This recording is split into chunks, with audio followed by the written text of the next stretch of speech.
আজকে দুপুরে খাবারের জন্য তৈরি করেছিলাম লাউয়ের ডগা দিয়ে ঝোল তরকারি। তেলের মধ্যে পাঁচফোড়ন সম্বার দিয়ে সমস্ত সবজিগুলো দিয়ে নুন হলুদ দিয়ে আগে ভেজে নিয়েছিলাম।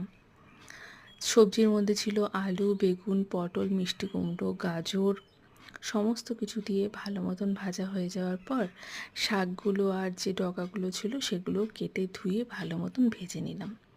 অন্যদিকে মটর ডালের বড়া করে নিয়েছিলাম, কারণ সেই বড়াটাও এই যে তরকারি আছে এই তরকারির মধ্যেই দিয়ে দেব। কালকে রাত্রেবেলা মটর ডালটাকে ভালো মতন ভিজিয়ে নিয়েছিলাম। আজকে সকালবেলা নুন হলুদ আর সামান্য একটু চিনি দিয়ে বড়ার মতো করে ভালো মতন ভেজে নিয়েছি। ঝোল তরকারি সমস্ত সবজি ভালো মতন ভাজা হয়ে যাওয়ার পর পরিমাণ মতো জল দিয়ে বেশ খানিকক্ষণ ফুটতে দিয়েছিলাম, যেন সমস্ত সবজি ভালো মতন সেদ্ধ হয়ে যায়। এবার ঝোলটা যখন বেশ অনেকখানি গামাখা হলো, তার মধ্যে বড়াগুলো দিয়ে পরিমাণ মতো নুন আর সামান্য একটু চিনি দিয়েছি। এবার সমস্ত কিছু গামাখা হয়ে গেলে এটা নামিয়ে দেব। এই ঝোল তরকারির সাথে করেছিলাম রুই মাছের পাতলা করে ঝোল, যেখানে কোনো রকম মশলা